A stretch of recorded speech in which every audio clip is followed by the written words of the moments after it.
பொண்ணு செத்து போனதுலேருந்து பயந்துட்டு ஒரு பையன் கூட காவலுக்கு போக மாட்டேங்கிறாங்க. நீங்க கவலையப்படாதீங்க தலைவரே, நாங்க காவலுக்கு போறோம். டேய் என்னதான்டா உன்ற பிளான்? நம்மளே பாங்காட்டுக்குள்ள வரக்கூடாது தானடா சட்டம் போட்டிருக்கிறானுங்க. ஆனா மொடவங்காட்டுக்குள்ள இல்ல. எது அந்த கோயிலா? அங்கதான்டா அந்த ஒண்டியான நடமாட்டம் இருக்குது.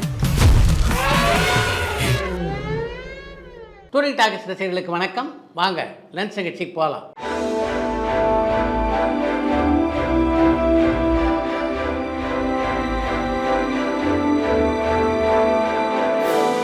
என்னம்மா முதல் கேள்வி? தலைவர் 171 படத்தோட ஃபர்ஸ்ட் லுக் பத்தின உங்களுடைய கருத்து என்னன்னு காஞ்சிபுரம்ல இருந்து சரவணன் கேட்டிருக்காங்க.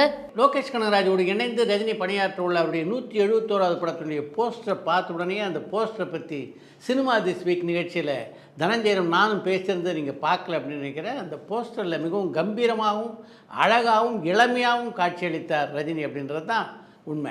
எம்ஜிஆர் சாருடைய படங்கள்ல சண்டை காட்சிகள் இல்லாம படம் எடுக்கப்பட்டிருக்கா? அப்படி எடுக்கப்பட்டிருந்தா அது என்ன திரைப்படம்? அண்ட் அந்த திரைப்படம் வெற்றி படமா அமைஞ்சதான்னு கள்ளக்குறிச்சியிலிருந்து தவமணி கேட்டிருக்காங்க. புரட்சித் தலைவர் எம்ஜிஆர் கதாநாயகனாக நடிக்க ஆரம்பித்ததுக்கு பின்னாலே சண்டை காட்சிகள் இல்லாமல் அவருடைய எந்த படமும் வந்ததில்லை. வேலராமமூர்த்தி சாரினுடைய குற்றப்பரம்பரை நாவலை சசிகுமார் சார் இயக்கிறதுக்கான வாய்ப்பு இருக்கான சிவகாசியிலிருந்து கண்ணன் கேட்டிருக்காங்க.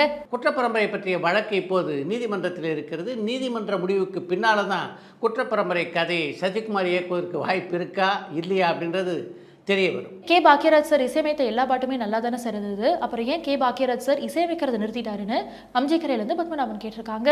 கே பாக்யராஜ் இசையமைக்க வந்த காலகட்டத்தில் ஒரு பக்கம் இசை உலகிலே முடிசூடாத மன்னனாக இருந்தவர் இளையராஜா, இன்னொரு பக்கம் தனக்கென ஒரு அரசாங்கம் அமைத்து அதிலே ஆட்சி நடத்தி கொண்டிருந்தார் தேவா. இப்படிப்பட்ட இசையமைப்பாளருக்கு மத்தியில் தான் கே பாக்யராஜ் இசையமைக்க வந்தார். அப்படிப்பட்ட சூழ்நிலையிலே பாக்யராஜ் இசையமைத்த பாடல் மிகப்பெரிய வெற்றியை பெற்றிருந்தால் நிச்சயமாக அவருக்கு தொடர்ந்து பல பட வாய்ப்புகள் கிடைச்சிருக்கும். அவரும் இசையமைப்பாளராக நிரந்தரமாக இருந்திருப்பார். அப்படி அமையாததன் காரணமாகத்தான் அவர் இசையமைப்பாளராக தன்னுடைய பணியை தொடரவில்லை. ராயன் திரைப்படத்தை மே மாதம் வெளியிடுறதுக்காக சன் பிக்சர்ஸ் செயல்பட்டு வரதா தகவல் வருதே, அதில் உண்மை இருக்கான்னு ஸ்ரீலங்காலேருந்து மதிஷாந்த் கேட்டிருக்காங்க. ராயன் திரைப்படத்தை மே மாதத்திலே எந்த தேதியிலே வெளிக்கொண்டு வருவது அப்படின்றத சன் பிக்சர்ஸ் நிறுவனம் இன்னும் முடிவு பண்ணலையே தவிர நிச்சயமாக அந்த படத்தை மே மாதம் திரைக்கு கொண்டு வருவது அப்படின்ற முடிவில் தான் அவங்க இருக்காங்க. அதன் காரணமாகத்தான் கருடன் திரைப்படத்தினுடைய வெளியீட்டு தேதியை கூட அறிவிக்க முடியாமல் அந்த படத்தினுடைய தயாரிப்பாளர் காத்து கொண்டிருக்கிறார். இயக்குனர் முருகதாஸ் சார் அண்ட் நடிகர் விஜயனுடைய காம்போ திரும்பவும் அமையாதா சார்னு காஞ்சிபுரம்லேருந்து சரவணன் கேட்டிருக்காங்க.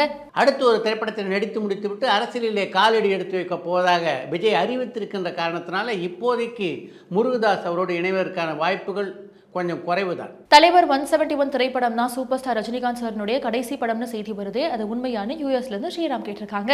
ரஜினிகாந்துடைய கடைசி படம் எது என்பதை அவர் தான் முடிவு பண்ணணுமே தவிர வெளியில் இருக்கவங்க முடிவு பண்ணுறது எப்படி சரியாக இருக்கும்?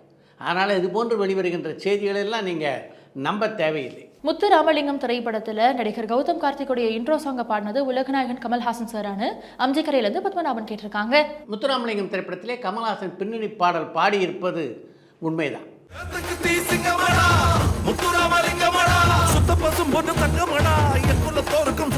இசையமைப்பாளர்கள் MS Viswanathan sir Ilaiyaraaja sir இவங்க ரெண்டு பேரும் சேர்ந்து எத்தனை திரைப்படங்களுக்கு இசையமைச்சிருக்காங்கன்னு மேட்டூர்லேருந்து ஆல்பன் கேட்டிருக்காங்க.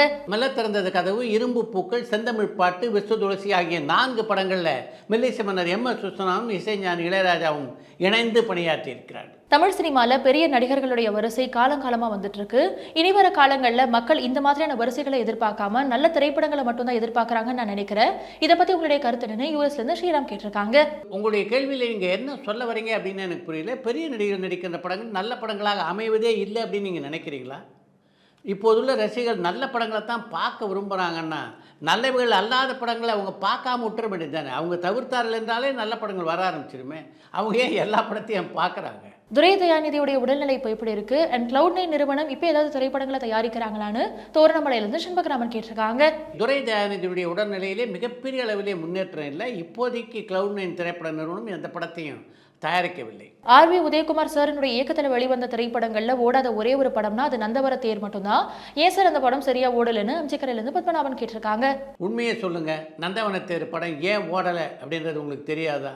நீங்கள் எல்லாம் சேர்ந்து அந்த படத்தை பார்த்துருந்தீங்கன்னா நிச்சயமாக அந்த படம் மிகப்பெரிய வெற்றி படமாக அமைஞ்சிருக்கும். நீங்கள் படம் பார்க்காதனால தான் அந்த படம் ஓடலை. கங்கை கரை பாட்டுன்ற திரைப்படத்தை பத்தின தகவல்களை ஷேர் பண்ண முடியுமான்னு கோயம்புத்தூர்ல இருந்து பிரேமநாதன் கேட்டிருக்காங்க. மணிவண்ணனுடைய இயக்கத்தில் உருவான இன்னொரு படம் என்பதை தாண்டி கங்கை கரை பாட்டு படத்தை பற்றி சொல்வதற்கு ஒன்றுமில்லை. அச்சமில்லை அச்சமில்லைன்ற திரைப்படத்துல வர அருவி சார்ந்த காட்சிகள் எல்லாம் எங்க படமாக்கப்பட்டதுன்னு கோயம்புத்தூர்ல இருந்து பிரான்சிஸ் கேட்டிருக்காங்க. அச்சமில்லை அச்சமில்லை படத்திலே அருவி சம்பந்தப்பட்ட காட்சிகள் எல்லாவற்றையும் குற்றாலத்தில் தான் படமாக்கினார் இயக்குனர் சிகரம் கே பாலச்சந்தர். ஜெயிலர் 2 மற்றும் தலைவர் 171 இந்த 2 திரைப்படத்திலுமே ரஜினி சார் பேரலா நடிக்க இருக்காரா? இந்த 2 திரைப்படத்தினுடைய தயாரிப்பாளருமே சன் பிக்சர்ஸ் நிறுவனம் தான். அதனால இந்த 2 திரைப்படத்தினுடைய ஷூட்டிங்குமே மாறி மாறி நடக்கிறதுக்கான வாய்ப்பு இருக்கான்னு ஸ்ரீலங்கால இருந்து மதியசாந்த் கேட்டிருக்காங்க. ரஜினி 171, ரஜினி 172 ஆகிய இரு படங்களுடைய படப்பிடிப்பும் ஒரே நேரத்தில் நடப்பதற்கான வாய்ப்புகள் மிக குறைவு. நடிகை தேவயானி ஜீனின்ற திரைப்படத்தை தவிர தமிழ் மற்றும் தெலுங்குல வேற ஏதாவது திரைப்படங்களை நடிக்கிறாங்களான்னு கோயம்புத்தூர்ல இருந்து ஜீவன் கேட்டிருக்காங்க.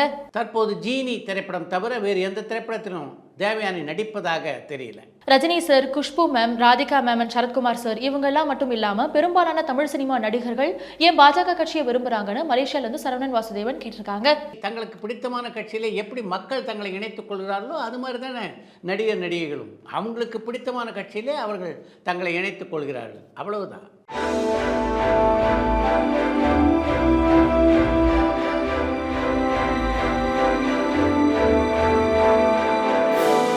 சரி, இப்போ திரைத்துறையில மிக சரியா திட்டமிட்டு படம் எடுத்து சொன்ன தேதியில ரிலீஸ் பண்ற நிறுவனங்கள் எது எதுன்னு தோரணமலையில இருந்து சண்பகராமன் கேட்டிருக்காங்க. இப்போதுள்ள பல திரைப்பட நிறுவனங்கள் திட்டமிட்டு தான் படங்களை எல்லாம் தயாரிக்கிறாங்க. ஆனால் வெளியீட்டு தேதியை பொறுத்த வரைக்கும் அவங்களால குறிப்பிட்ட தேதியில் சில படங்களை வெளியிட முடியலன்னா அதுக்கு முக்கியமான காரணம் கம்ப்யூட்டர் கிராஃபிக்ஸ் அப்படின்ற ஒன்று புதிதாக தமிழ் சினிமாவிலே கடந்த சில ஆண்டுகளாக அடியெடுத்து வைத்திருப்பது தான். இந்த கம்ப்யூட்டர் கிராஃபிக்ஸ் பணிகள் எப்போ முடியும் அப்படின்னே சில படத்தை பொறுத்த வரைக்கும் தெரிய மாட்டேங்குது. அதன் காரணமாகத்தான் பல படங்களுடைய வெளியீட்டு தேதிகள் தள்ளி போகின்றன. அடுத்து இந்த ஒரு தகவல். The greatest showman of India என்று இந்திய அரசியல் இன்று வரை கொண்டாடி கொண்டிருக்கின்ற ராஜ் கபூர் 2 இடைவேளையுடன் எடுத்த திரைப்படம் தான் மேரா நாம் ஜோக்கர் என்ற திரைப்படம். அந்த படத்தை 3 பகுதிகளாக முதல்ல எடுத்தார் ராஜ் கபூர். முதல் பகுதியில் பத்மினி பிரதான வேடம் ஏற்று நடித்திருந்தார். 2வது பகுதியில் சிமி கதாநாயகன் நடித்திருந்தார். 3வது பகுதியில் ரஷ்ய சர்க்கஸ் பெண்மணி ஒருவர் முக்கியமான கதாபாத்திரத்தை நடித்திருந்தார். ஒவ்வொரு பகுதியும் 13,000 அடிகள். அந்த காலகட்டத்தில் ஸ்ரீதருக்கு மிகவும் நெருக்கமான நண்பராக இருந்த ராஜ் கபூர் எல்லா பகுதிகளையும் ஸ்ரீதருக்கு போட்டு காட்டினார். ஒவ்வொரு பகுதியுமே பார்க்குறதுக்கு தனித்தனியாக மிகச்சிறப்பாக அமைந்திருந்தது. அதனால் இதையே தனித்தனியாக நீங்கள் வெளியிடக்கூடாது என்று ராஜ் கபூரிடம் கேட்டார் ஸ்ரீதர். அவருடைய எண்ணம் என்னவாக இருந்ததுன்னா 3 பாகத்தில் ஏதாவது ஒரு பாகம் வெற்றி பெற்றால் கூட அந்த படம் மிகப்பெரிய லாபத்தை ராஜ் கபூருக்கு ஈட்டி தந்துவிடும் அப்படின்றது தான் ஸ்ரீதருடைய கணக்காக இருந்தது. ஆனால் ஸ்ரீதருடைய கருத்தை ராஜ் கபூர் ஏற்றுக்கொள்ளவில்லை. 39,000 அடி நீளம் இருந்த அந்த திரைப்படத்தை 22,000 அடியாக சுருக்கி 2 இடைவெளிகளுடன் வெளியிட்டார். 80 லட்சம் ரூபாய் செலவிலே அந்த காலத்திலே உருவாக்கப்பட்டிருந்த அந்த படம் தோல்வி படமாக அமைந்து ராஜ் கபூருக்கு மிகப்பெரிய பொருளாதார நட்டத்தை ஏற்படுத்தியது. அந்த படத்தினாலே ராஜ் கபூர் நட்டமடைந்தார் அப்படின்றதில் நான் சொல்ல நினைக்கிற செய்தி, நான் சொல்ல வருகின்ற செய்தியே வேறு என்று ஒரு பதிவிலே எழுதியிருக்கின்ற ஸ்ரீதர் அந்த படத்துடைய தோல்வியினால் 1% கூட ராஜ் கபூர் துவண்டு போகவில்லை. அதுதான் அவர்கிட்ட எனக்கு ரொம்ப பிடிச்ச விஷயம். என்னை பொறுத்த வரைக்கும் நான் ஒரு கிரியேட்டர். இந்த படம் தோல்வி அடைஞ்சா என்ன, என்னுடைய அடுத்த படத்தில் என்னால் நிச்சயமாக இந்த இழப்பை சரி செய்துவிட முடியும் என்ற ராஜ் கபூர் அத்தோடு நிற்கலை, சொன்னபடி செய்தும் காட்டினார். அவர் அடுத்தபடியாக தயாரித்த திரைப்படம் எது தெரியுமா? பாபி. அது எப்படிப்பட்ட வெற்றி படமாக அமைந்து எவ்வளவு பெரிய வசூலை குவித்தது என்பது நீங்கள் எல்லோரும் அறிந்த விஷயம் என்று ஒரு கட்டுரையிலே பதிவு செய்திருக்கிறார் இயக்குனர் ஸ்ரீதர்.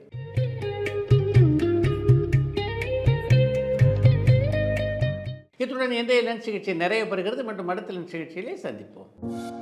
பரபரப்பான சினிமா செய்திகள், நட்சத்திரங்களின் பேட்டிகள், சினிமா வரலாறு ஆகியவற்றை பார்க்கவும் படிக்கவும் உங்களுக்கான இணையதளம் tourantalkies.co.